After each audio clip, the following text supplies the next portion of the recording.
वो लगता विधवा हो गई है। अगर विधवा नहीं होगी तो चूड़ी भेजो ना। गीदड़ भपकी देते थे जब विपक्ष में थे, कहते थे हम शेर हैं। आज पता चल रहा है कि तुम शेर नहीं, तुम गीदड़ हो। लेकिन तुम्हारे निकम्मे और नाकारा की वजह से नेपाल भी घुसपैठ करने की कोशिश कर रहा है और हमारे जमीन पर धावा बोल रहा है।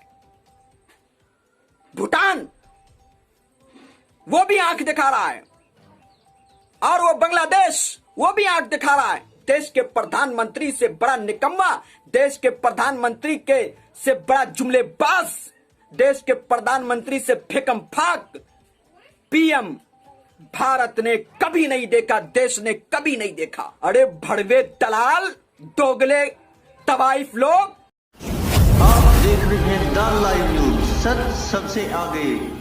द लाइव न्यूज को सब्सक्राइब करें, साथ में इस बेल आइकन पर भी क्लिक करें। बुलंदशहर की दो महिलाएं सोफिया और गुड़िया आखिर विधानसभा के सामने स्थित लोक भवन के आगे अपने आप को आग क्यों लगाई? वो इसलिए लगाई कि वो तकरीबन 1 से 2 साल से पुलिस ऑफिसर से शिकायत कर रही थी अपराधियों के खिलाफ, दबंगों के खिलाफ। लेकिन पुलिस दबंग पर कार्रवाई करने के बजाय, दबंग पर शिकंजा कसने के बजाय उल्टा उस पीड़ित पर कार्रवाई कर रहे थे और उसे ही गिरफ्तारी की बात कर रहे थे। नतीजतन वो पुलिस के रवैये से, कानून व्यवस्था से तंग, कानून व्यवस्था से मायूस होकर और पुलिस की लापरवाही से मायूस होकर, अपराधियों से तंग आकर वो लखनऊ के विधानसभा स्थित लोक भवन के आगे जाती है और अपने आप को आग लगा लेती है और मरने की खुद को प्रयास करती है, कोशिश करती है। बताइए योगी जी कि आपके राज्य में ये सब क्या हो रहा है? आखिर ये सब क्यों हो रहे हैं? एक पत्रकार जो शिकायत थाने में दर्ज करने जाता है उसे भी मौत की नींद सुला दिया जाता है। बताइए विक्रम जोशी का क्या कसूर था? सिर्फ इतना कसूर था विक्रम जोशी गाजियाबाद के रहने वाले का कि उसने अपराधियों के खिलाफ, उन्हें लुच्चे लफंगे के खिलाफ थाने में एफआईआर की। वो ये की कि मेरे भांजी को ये अपराधी, ये लुच्चे लफंगे छेड़खानी करता है और उसकी सजा, उस एफआईआर की सजा, उस शिकायत की सजा उसे ये मिलती है कि रोड पर खुलेआम अपराधी कुख्यात उसे गोली मारकर उसे मौत की नींद सुला देता है। अरे योगी जी, ढोंगी जी, आपसे प्रदेश नहीं संभल रहा है तो इस्तीफा दे दीजिए। कहिए कि हमसे प्रदेश नहीं संभल रहा है, इस्तीफा दीजिए। क्यों? कि ये कुर्सी है तुम्हारा, ये जनाजा तो नहीं है, कुछ कर नहीं सकते तो उतर क्यों नहीं जाते? कुर्सी छोड़िए, इस्तीफा दीजिए और मठ में जाइए जिस मठ में आप रह रहे थे। क्योंकि उत्तर प्रदेश को आपकी जरूरत नहीं है, क्योंकि आपके रहते हुए उत्तर प्रदेश गुंडों का राज बन चुका है, अपराधियों का राज बन चुका है और जंगल राज कायम है। यही वजह है कि आए दिन नई नई घटनाएं सामने आ रही है और मैं कहता हूं कि अपराधियों को बढ़ावा देने में अगर किसी का हाथ है तो वो शासन और प्रशासन का कहीं न कहीं हाथ है। बताइए, आपने भी देखा और दुनिया ने भी देखा, इंस्पेक्टर सुबोध कुमार का हत्यारा शिखर अग्रवाल, जो सुबोध कुमार की हत्या करने में शामिल था, वो जमानत पर बाहर आता है तो बीजेपी के लोग, संघी लोग उसे फूल माला पहनाकर स्वागत करते हैं। और यहीं तक नहीं रहते, बल्कि देखिए कि सोशल मीडिया पर, मीडिया के अंदर ये बात सामने आई कि शिखर अग्रवाल को पीएम जन कल्याण का महामंत्री बनाया गया। और फिर जब सोशल मीडिया के अंदर और लोगों के अंदर, राजनेताओं के अंदर किरकिरी हुई, बेइज्जती हुई, तो बीजेपी के लोगों ने पल्ला झाला और उससे अलग किया और कहा कि मुझे पता ही नहीं था कि वो अपराधी है। अरे बताइए कि ये इतने बड़े ये लोग बेशर्म है और इतने बड़े लुच्चे लफंगे हैं। बताइए कि इतना बड़ा हत्यारा सुबोध कुमार इंस्पेक्टर, जो मुंसिफाना जांच करता था, जो बिल्कुल निर्दोष व्यक्ति था, जो कानून व्यवस्था को हाथ में लेने वाले को पर ठोस कार्रवाई की बात करता था, उसे मौत की नींद सुला दिया। और बीजेपी वाले को पता नहीं है कि शिखर अग्रवाल इतना बड़ा आरोपी है। क्या समझ लिया तुम लोगों ने? प्रदेश के अंदर कानून व्यवस्था का दुरुपयोग कर रहे हो, कानून व्यवस्था का दुरुपयोग कर रहे हो, कानून की धज्जियां उड़ा रहे हो, लोकतंत्र को कमजोर कर रहे हो। देश के कानून पर क्या तुम्हें विश्वास नहीं है? अगर विश्वास होता देश के कानून पर तो कानून तो उसको वो कानून के नजर में वो अपराधी है। उन्होंने सुबोध कुमार की हत्या में कहीं ना कहीं वो शामिल था, वो जमानत पर बाहर है। फिर क्या जरूरत थी उसे महामंत्री बनाने का? बताइए मोदी जी, बताइए योगी जी। फिर किरकिरी होती है राजनेताओं के अंदर, बीजेपी लोगों के अंदर, तब जाकर आप उसे कहते हैं कि उससे मेरा कोई नाता नहीं है। मतलब कहीं ना कहीं अपराधियों को संरक्षण आप देते हैं, अपराधियों का मनोबल आप बढ़ाते हैं, अपराधियों को तहफ्फुज फराहम आप करते हैं। और अपराधी जो खुले आम है ना, AK-47 लहराकर किसी को भी मौत की नींद सुला रहा है, कहीं ना कहीं आपके मनोबल बढ़ाने की वजह से। अगर नहीं है तो फिर ये बताइए, अगर नहीं है तो फिर ये बताइए कि फिर आपको क्या जरूरत थी कि आपने उसे महामंत्री बना दिया? अरे कम से कम जांच कर लेते, पता करते, बताइए। और अभी आज खबर आई है, हिंदी खबर ने एक न्यूज छापा है, अमेठी की खबर छापी है। वो ये छापी है कि एक सेना के पिता राजेंद्र मिश्रा और उसकी बीवी राजेंद्र मिश्रा को अशोक शुक्ला नामी व्यक्ति ने हत्या कर दिया। राजेंद्र मिश्रा ने सेना के पिता का और उसकी बीवी गर्भवती को भी पीटा। आखिर बताइए कि आखिर ये अपराधियों का मनोबल इस कदर क्यों बढ़ रहा है, इस कदर क्यों बढ़ रहा है कि जिससे चार हत्या कर दे रहा है? बताइए कासगंज के अंदर क्या हुआ? एक मां 40 साल की थी और उसकी बेटी 17 साल की थी। यशवीर नाम का व्यक्ति उसे ट्राली चढ़ाकर उसे मौत की नींद सुला देता। क्या जुर्म था? सिर्फ ये था कि उसके साथ वो रेप करता है और FIR करता है, वो जेल जाता है, जेल से छुटता है, उसे मार देता है। अरे योगी जी, देश नहीं संभल रहा है तो इस्तीफा दे दीजिए और कहिए कि हमसे देश नहीं संभल रहा है। और वो कहां गई अमेठी की रानी जो हथनी के मरने पर आंसू बहाती है, हथनी के मरने पर ट्वीट पे ट्वीट करती है? अरे कम से कम मौका मिले तो कम से कम जो अमेठी की 2 महिलाएं आत्मदाह करने की कोशिश की, उसकी भी हालचाल, उसकी भी खबर ले लेते।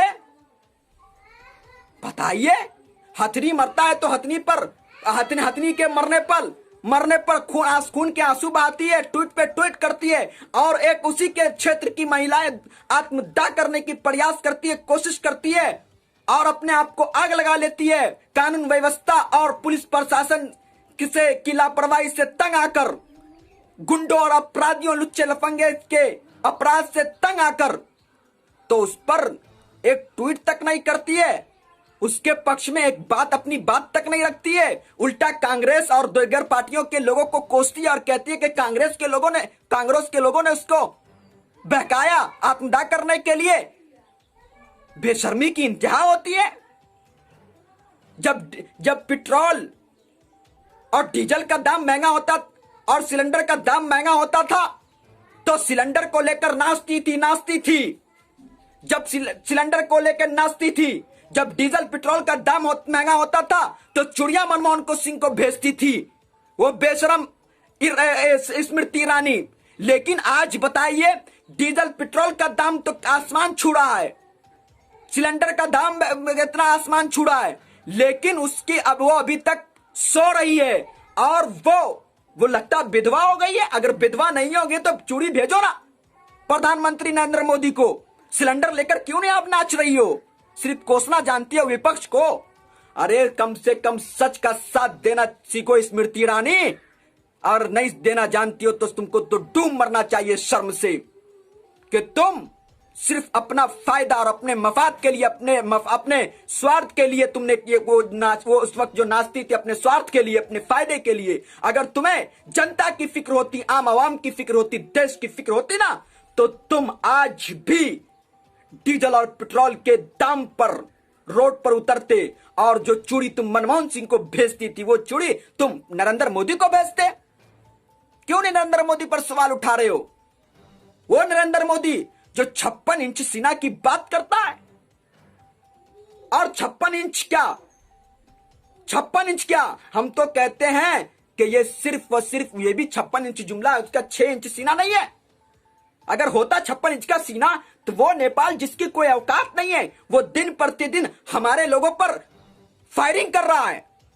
पश्चिम चंपारण में पिछले महीना उन्होंने फायरिंग किया और एक आदमी की मौत हुई। और अभी खबर आ रही है कि किशनगंज बॉर्डर पर उन्होंने फायरिंग की और जितेंद्र नामी व्यक्ति जो हमारे हिंदुस्तान का भाई है वो घायल हो गया। बताइए क्यों पीएम सो रहा है? उसकी क्या औकात है?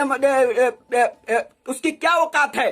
जो पड़ोसी मुल्क नेपाल है, जो हमारे रहमो करम पर पलता है, उसकी इतनी बड़ी औकात हो गई है। ये सिर्फ और सिर्फ आपके निकम्मे और नाकारे की वजह से, आपके फेकम फेक की वजह से, आपके जुमलेबाजी की वजह से, क्योंकि आप सिर्फ और सिर्फ जुमलेबाजी करना जानते हो, फेंकना जानते हो। आप सिर्फ और सिर्फ अपने फायदे के लिए काम करते हो और कहते हो 56 इंच का सीना है। कहते हो कि कहते विपक्ष में थे, कहते तो लाल आंख क्यों नहीं दिखाते हो? अब क्या हुआ तुम्हारा लाल आंख? दिखाओ। गीदड़ भपकी देते थे जब विपक्ष में थे, कहते थे हम शेर हैं। आज पता चल रहा है कि तुम शेर नहीं, तुम गीदड़ हो, जो दुबकना जानते हो, छुपना जानते हो और कमजोर से कमजोर मुल्क के सामने आवाज उठाना नहीं जानते हो। अपने मुल्क के खातिर दुश्मन मुल्क से लड़ना नहीं जानते हो। जो चीन हमारी ताकतों से लड़ता और कांपता था, लेकिन तुम्हारे आने की वजह से चीन आंख दिखा रहा है, घुसपैठ कर रहा है, हमारी जमीन को कब्जा कर रहा है। नेपाल जो कभी ख्वाब में सोचा भी नहीं था, लेकिन तुम्हारे निकम्मे और नाकारा की वजह से नेपाल भी घुसपैठ करने की कोशिश कर रहा है और हमारे जमीन पर धावा बोल रहा है। भूटान वो भी आंख दिखा रहा है और वो बांग्लादेश वो भी आंख दिखा रहा है। कहां गए तुम्हारी विदेश नीति? बताइए, हर मामले में तुम फेल हो, निकम्मे हो। हम तो कहते हैं कि देश के प्रधानमंत्री से बड़ा निकम्मा, देश के प्रधानमंत्री के से बड़ा जुमलेबाज, देश के प्रधानमंत्री से फेकम फाक पीएम भारत ने कभी नहीं देखा, देश ने कभी नहीं देखा। ये सिर्फ और सिर्फ अपनों से लड़ना जानता है, ये सिर्फ और सिर्फ अपने लोगों से लड़ना जानता है, ये सिर्फ और सिर्फ अपने लोगों को आंख दिखाना जानता है और विदेश के आगे, दुश्मन मुल्क के आगे दुबकना जानता है, छिपना जानता है। उसके आंख में आंख लड़ाकर बात करने की क्षमता नहीं है। अगर क्षमता होती तो चीन को मुंह तोड़ जवाब देते और चीन का नाम लेकर उस पर वार करते। लेकिन ये डरपोक पीएम चीन का नाम तक नहीं लेता है, चीन का नाम लेने से चीन से डरता है। तुमसे बेहतर पीएम मनमोहन सिंह थे, जो विदेश नीति उसकी अच्छी थी, सारे पड़ोसी मुल्क से संबंध उसके टाइम में अच्छे थे। लेकिन तुम, जब से तुम्हारी सत्ता हिंदुस्तान के अंदर आई है, तुम जब से सत्ता पर, कुर्सी पर, इख्तिदार पर काबिज हुए, जब से देश की हालत बर्बाद हो गई है, देश की हालत खस्ता हो गई है, देश की दुर्दशा हो गई है, देश बर्बादी के कगार पर पहुंच गया है। देश 50 से 60 साल पीछे जा चुका है तुम्हारे नकारेपन की वजह से, तुम्हारे विफलता की वजह से। और ये तवाइफ मीडिया, ये दोगली भड़वी भड़वा मीडिया, जो पाकिस्तान में टमाटर महंगा होता है तो चीख कर चिल्लाकर रिपोर्टिंग करती है और कहती है पाकिस्तान में टमाटर महंगा हो गया, प्याज महंगा हो गया। अरे भड़वे दलाल, दोगले तवाइफ लोग, तुम्हें शर्म नहीं आती है? तुम पाकिस्तान की, तुमको चिंता, महंगा हो गया। देश के अंदर जो महंगाई बढ़ रही है, बेरोजगारी बढ़ रही है, देश के अंदर अर्थव्यवस्था खराब है, देश के अंदर किसान भूख से मर, इसी तरह दिहाड़ी मजदूर जिसे एक टाइम का खाना प्राप्त नहीं होता है, वो भूख से मर रहे हैं, दम तोड़ रहे हैं। इसी तरह देश के कमजोर लोग, कमजोर तबके के लोग, दबे कुचले तबके के लोग, वो भी कहीं ना कहीं सरकार की नाकामी की वजह से, सरकार की विफलता की वजह से दम तोड़ रहे हैं। मीडिया को इस पर रिपोर्टिंग करने की जरूरत नहीं पड़ रही है। क्यों नहीं कर रही है रिपोर्टिंग? क्यों नहीं सवाल उठा रहा है मोदी पर? क्यों नहीं कह रहा है कि अर्थव्यवस्था खराब हो रहा है, मोदी जी इस पर ध्यान दीजिए, बेरोजगारी बढ़ रही है उस पर ध्यान दीजिए? क्यों नहीं कहते हो कि डीजल और पेट्रोल का दाम दिन प्रतिदिन बढ़ रहा है। इस पर ध्यान दो मोदी जी। मोदी की सिर्फ चाटुकारिता करोगे, मोदी की सिर्फ दलाली करोगे। गोदी मीडिया दलाल कहीं के, भड़वे पत्रकार लोग, पत्रकारिता जगत के सबसे बड़े दलाल और भड़वे लोग हैं ना, तो यही मीडिया लोग हैं जो देश की दुर्दशा करके रखे हुआ, देश को बर्बाद करने पर लगा हुआ है। देश को बर्बाद करने में सबसे बड़ी भूमिका अगर किसी की है देश को बर्बाद करने में, तो वो दलाल भड़वे चाटुकार मीडिया की है, जो दिन रात मोदी मोदी कर देश को खोखला और कमजोर कर रहा है। केवल ये सिर्फ और सिर्फ मोदी के हित में बात करता है, देश के हित में बात नहीं करता है। अगर देश हित में ये बात करता ना, तो देश के अंदर जो बेरोजगारी बढ़ रही है, देश के अर्थव्यवस्था गिर रही है, देश के किसान दम तोड़ रहे हैं, देश के दिहाड़ी मजदूर जो भूख से मर रहे हैं, इस पर ये दलाल और भड़वे मीडिया बात करती, लेकिन इस पर बात नहीं करके सिर्फ और सिर्फ मोदी मोदी मोदी मोदी कर रही है। आखिर क्यों?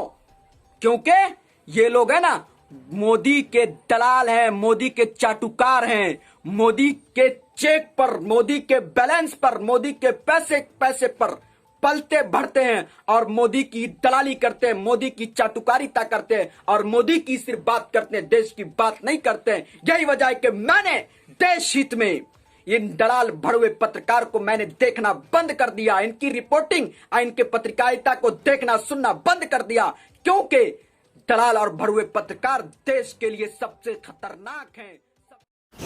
आप देख रहे हैं द लाइव न्यूज, सच सबसे आगे। द लाइव न्यूज को सब्सक्राइब करें, साथ में इस बेल आइकन